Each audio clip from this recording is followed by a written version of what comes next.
bisa berupa. Itu tadi adalah sebagai penghukum. Nah, berikutnya adalah posisi membuat merasa bersalah.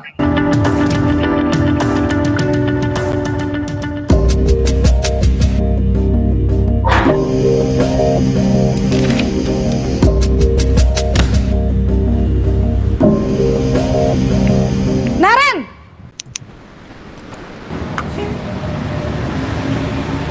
Selamat pagi, Bu. Naren. Kamu kenapa terlambat lagi, Nak? Ya Tuhan, Naren. Kamu senang ya bikin ibu susah ya?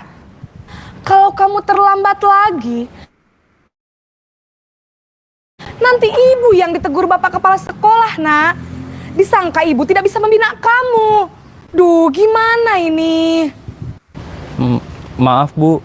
Duh, Gusti Naren. Kamu suka ya kalau ibu ditegur bapak kepala sekolah?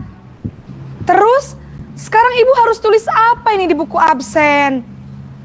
Ini kamu sudah sering terlambat loh. Ibu harus apa coba? Maaf, Bu. Maaf sekali. Ya sudah, lain kali jangan bikin ibu susah lagi ya, Nak ya. Ibu tidak akan kuat lagi kalau kamu begini terus. Bisa jantungan kalau ibu ditegur bapak kepala sekolah. Sana cepat ke kelas. Maaf ya, Bu. Maaf sekali. Ya, itu adalah posisi kontrol Bapak Ibu. Jika Bapak Ibu menjadi guru yang memiliki jiwa posisi kontrol seperti itu, jadi membuat siswa merasa bersalah. Oke, lanjut. Berikutnya adalah posisi teman. Posisi teman.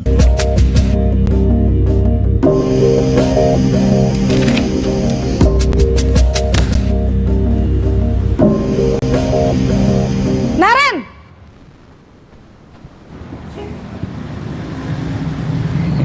Selamat pagi, Bu. Wah, sudah jam berapa ini, Nak? Terlambat lagi ya, sayang. Iya, Bu. Habis ibu saya lupa bangunkan saya, Bu. Kamu malah menyalahkan ibu kamu. Kamu bukannya anak yang larinya paling kenceng. Kok terlambat sih? Iya, Bu. Saya memang terlambat bangun tadi. Jadi, biarpun saya lari kencang, tetap gak kekejar, Bu. Ya sudah sana.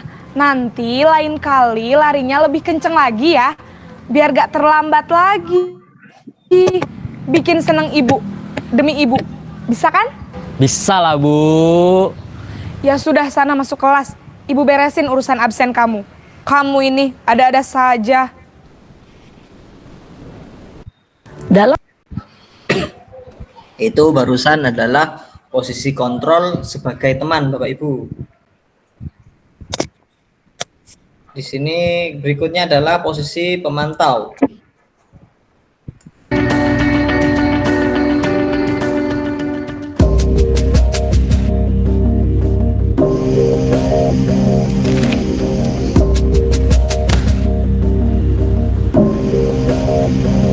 Naren!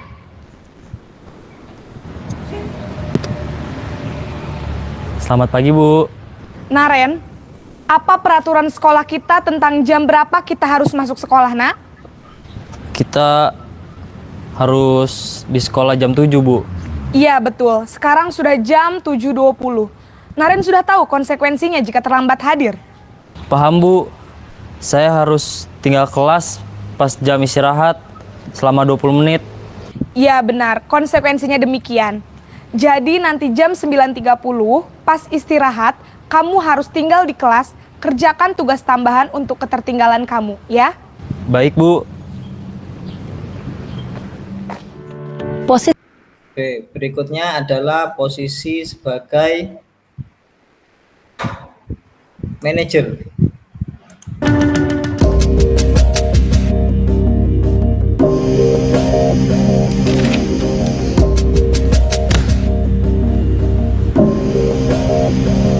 Naren!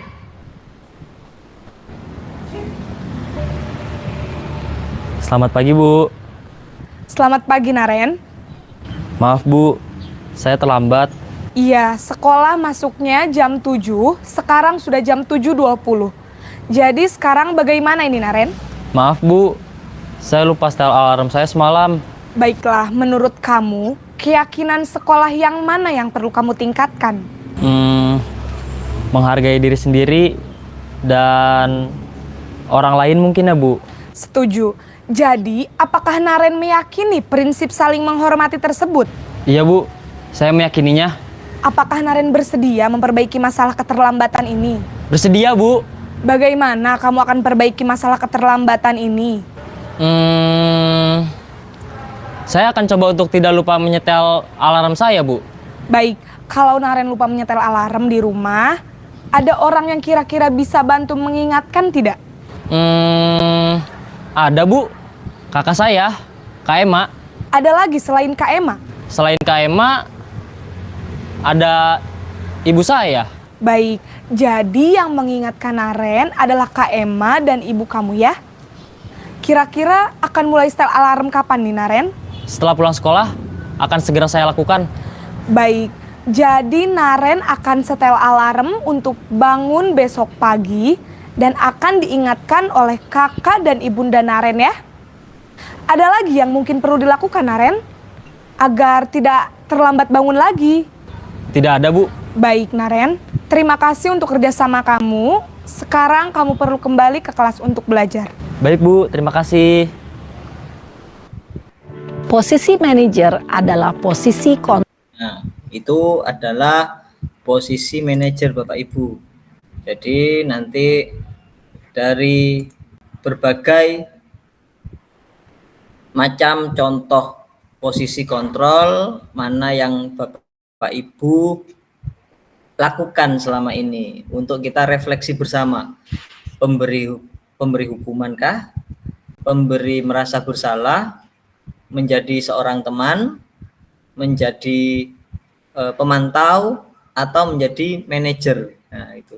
Kalau tadi yang ngamuk-ngamuk, Naren, kamu ini jam berapa gini bla bla bla bla, itu mungkin ya banyak yang terjadi ya, pemberi hukuman di sekolahnya masing-masing.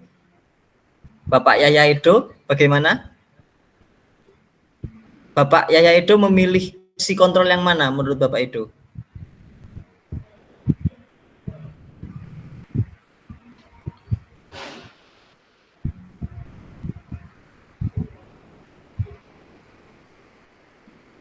Ya, tentunya kalau Bapak Yahya itu lebih memilih posisi kontrol sebagai teman ya. Karena sama anak-anak itu lebih apa ya? Oh iya. Siap, tidak apa-apa Pak Edo. Terima kasih. Oke, untuk selanjutnya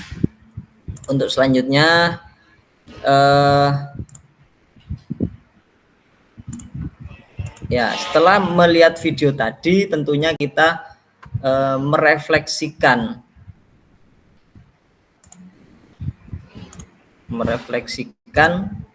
apa yang seharusnya kita lakukan menjadi seorang guru. Ya, lanjut. Ya. Keyakinan kelas.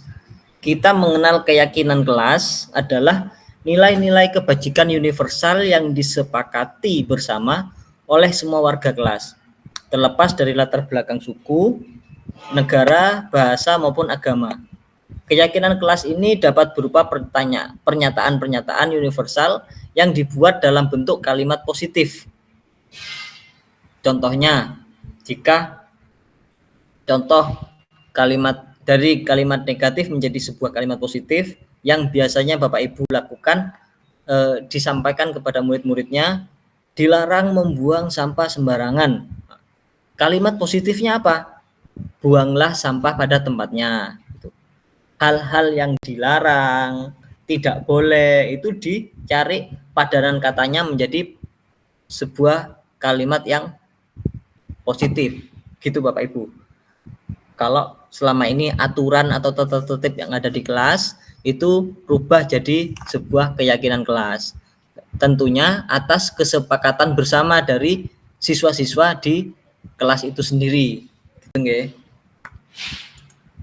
Kemudian, nah, keyakinan kelas tersebut memiliki beberapa manfaat, antara lain menciptakan lingkungan belajar yang positif dan aman, membantu siswa untuk berperilaku sesuai dengan nilai-nilai kebajikan, mengembangkan karakter positif siswa, meningkatkan motivasi siswa untuk belajar.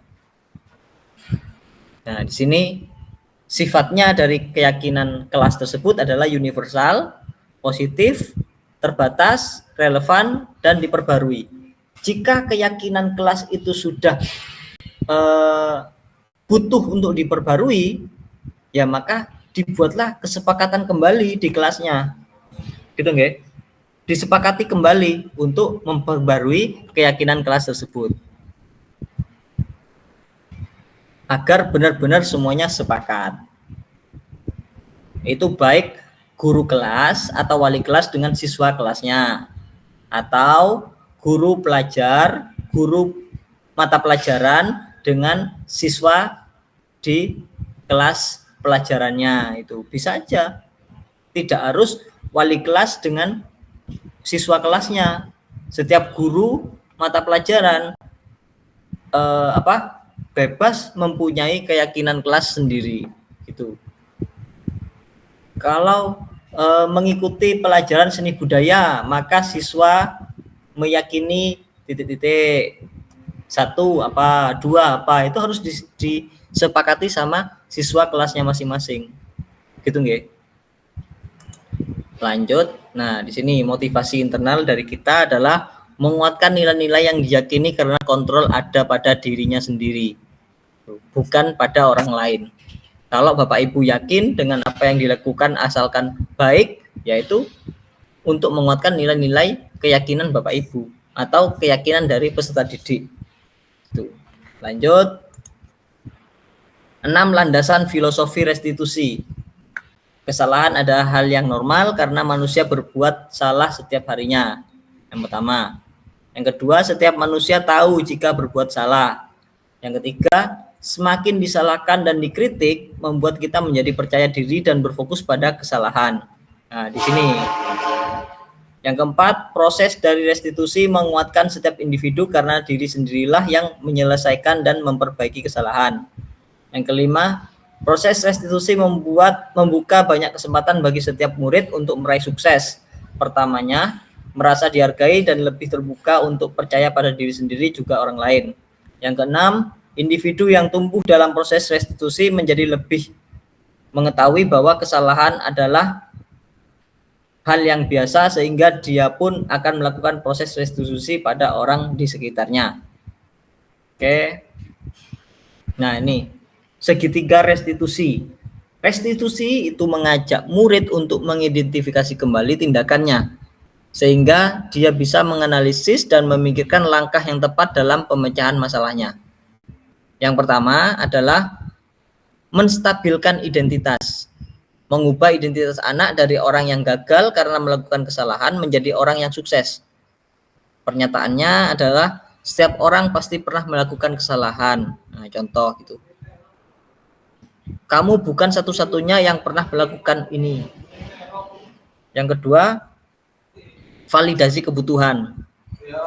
Kalau kita memahami kebutuhan, dasar apa yang mendasari sebuah tindakan, kita akan bisa menemukan cara-cara yang efektif untuk memenuhi kebutuhan tersebut. Yang ketiga adalah menanyakan keyakinan. Setelah melakukan langkah 1 dan 2, maka anak akan siap untuk dihubungkan dengan nilai-nilai yang dia percaya dan berpindah menjadi orang yang dia inginkan. Itu untuk segitiga restitusi. Ya, ada beberapa pernyataan-pernyataannya. Contoh yang menstabilkan identitas tadi, setiap orang pasti pernah melakukan kesalahan, nak. Nah, gitu. Kamu bukan satu-satunya yang pernah melakukan ini. Nah, itu untuk penguatkan, menstabilkan identitasnya. Kemudian yang validasi kebutuhan.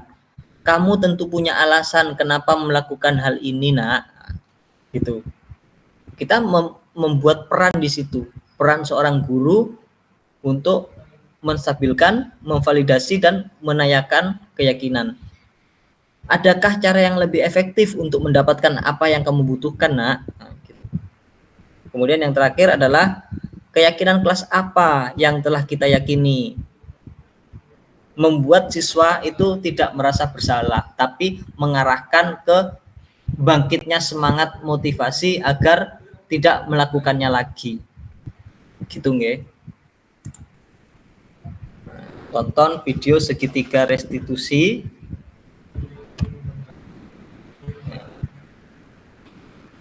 Ini videonya.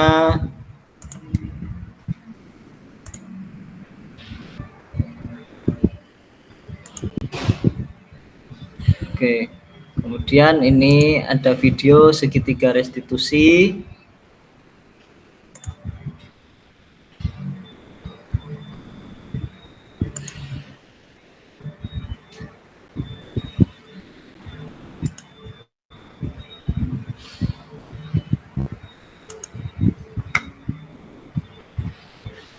Sudah terlihat Bapak Ibu?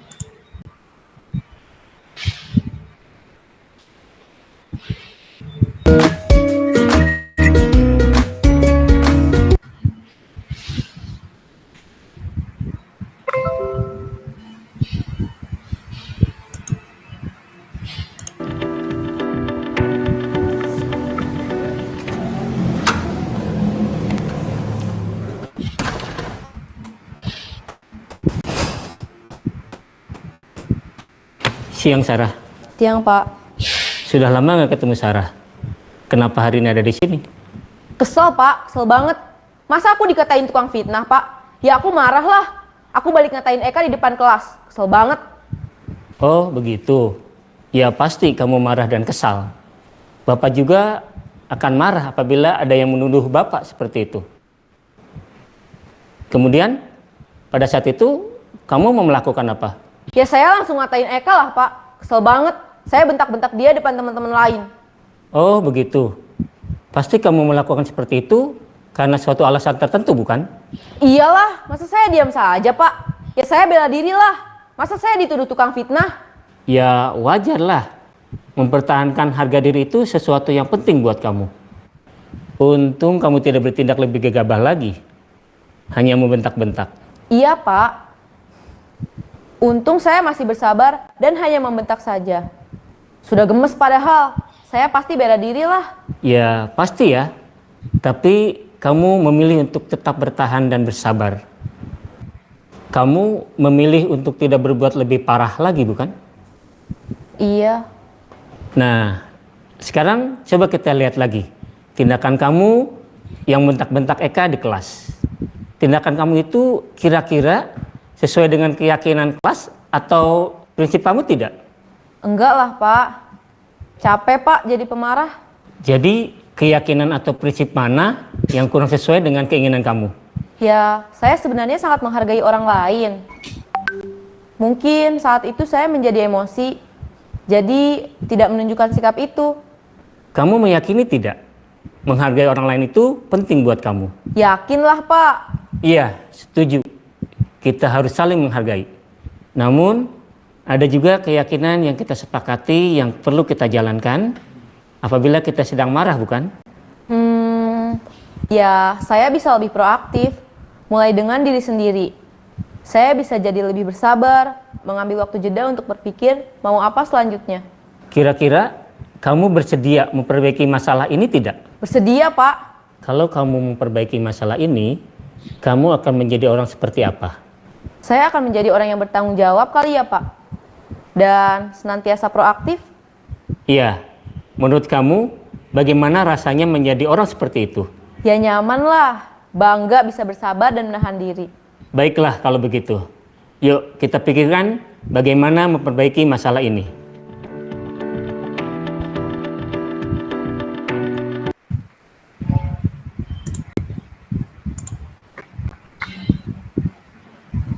Baik, Bapak Ibu, itu contoh penerapan segitiga restitusi dari menstabilkan identitas, kemudian sampai menanyakan keyakinan. Nah, untuk berikutnya sesi tanya jawab, monggo Bapak Ibu jika ada pertanyaan atau yang kurang paham, ya silakan Bapak Musa Mustafa. Pantun dulu Pak Musa, pantun dulu. Ya, terima kasih Pak Andi. Kenapa Bu Miftah? Pantun, iya Pak. Ya, surat Al-Fatihah adalah surat pembuka. Bu Miftah adalah yang aku suka. Cakep, Nah, ini saja pertanyaan langsung Ya Pak, monggo Pak. Pertanyaannya begini Pak Andi. Siap, Kan kita kan sama-sama seorang pengajar ya.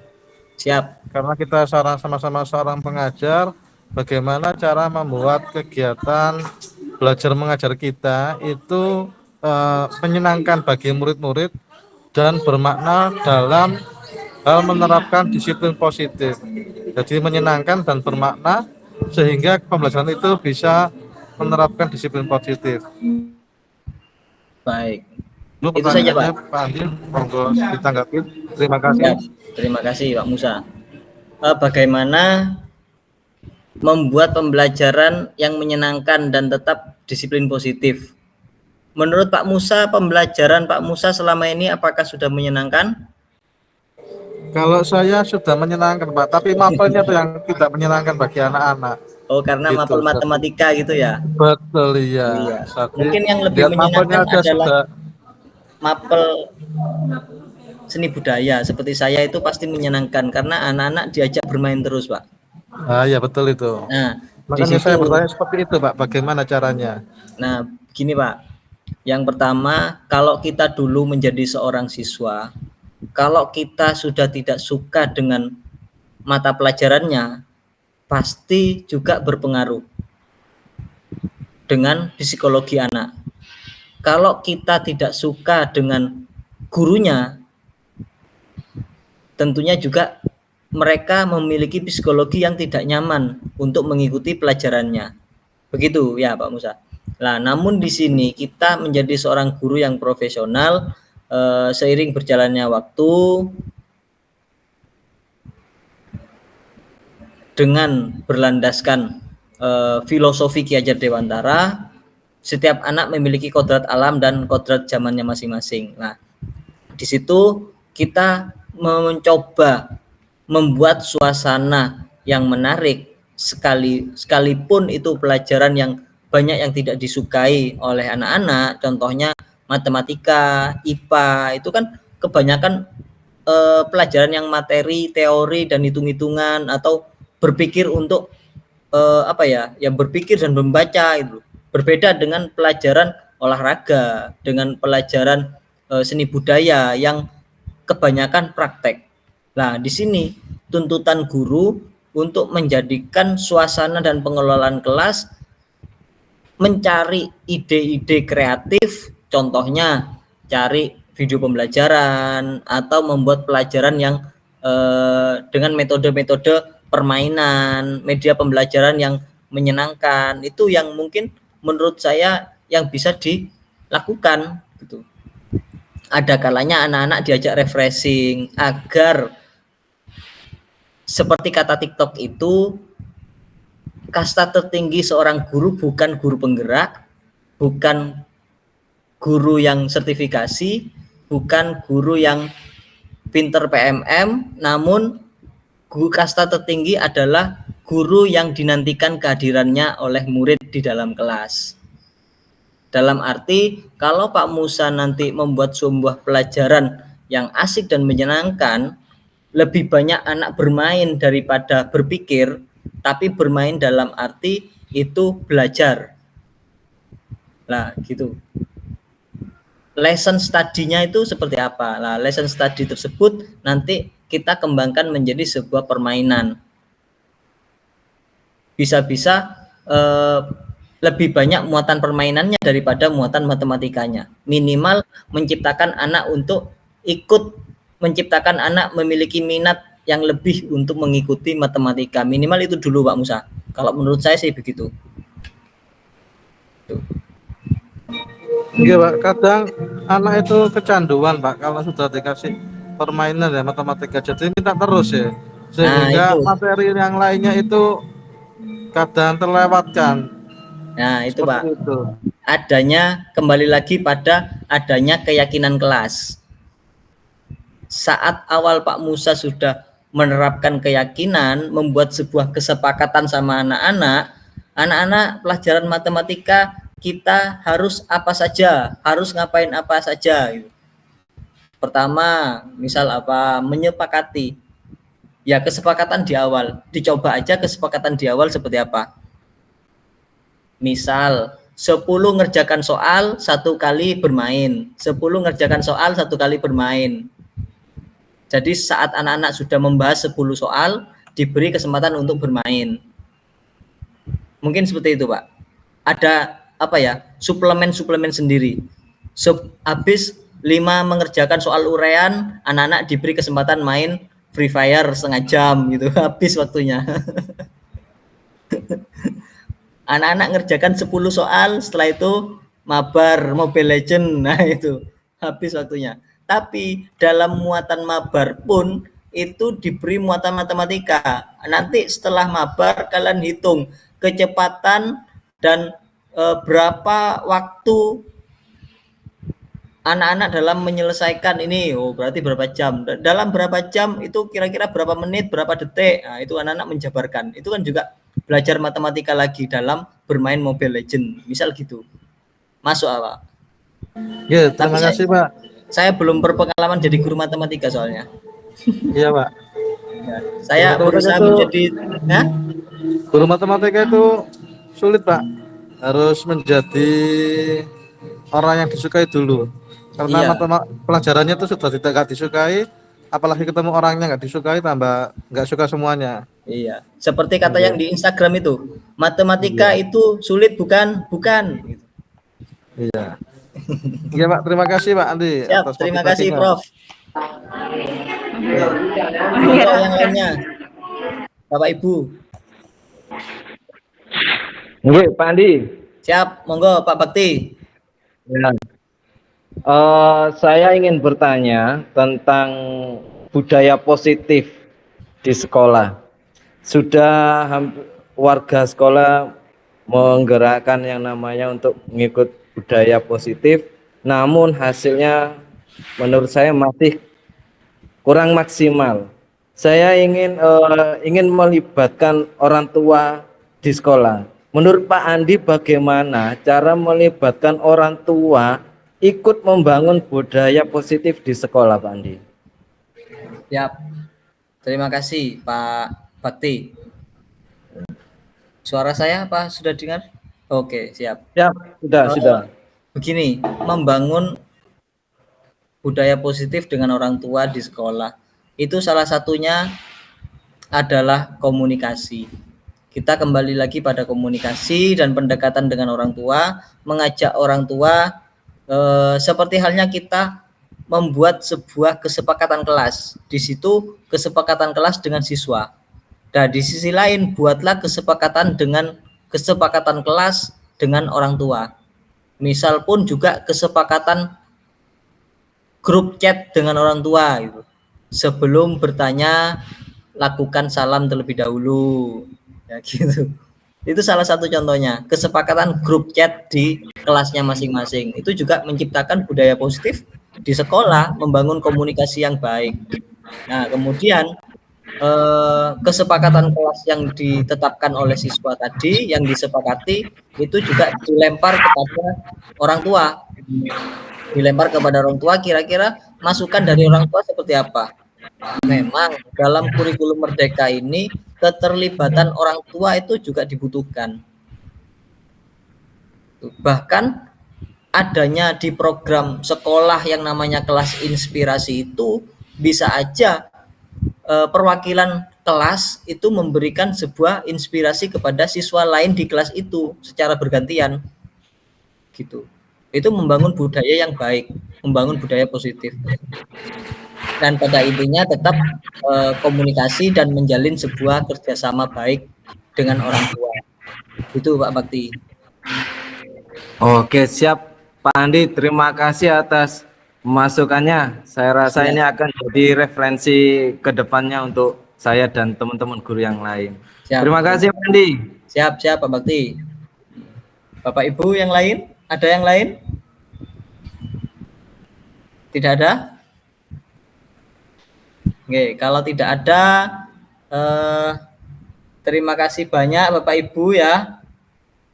Semuanya telah mengikuti kegiatan diseminasi ini. Semoga bermanfaat bagi Bapak Ibu guru dalam menerapkan, merefleksikan diri kita sebagai guru yang profesional, guru yang dirindukan oleh peserta didiknya di dalam kelas, gitu nggih. Terutama saya sangat dirindukan sama anak-anak di dalam kelas karena memang ya jarang masuk kelas. Ya itu. Oke, sebelum itu saya butuh refleksi dari Bapak Ibu guru. Kira-kira kegiatan kelas online ini bagaimana? Monggo diberi emot apa? Emot gini atau emot gini ya. Oke, terima kasih Pak Musa. Happy birthday katanya. Terima kasih Pak Musa, ya Pak Bakti, ya Pak Januar, terima kasih banyak. Pak Asmi, terima kasih banyak Pak Asmi. Oke.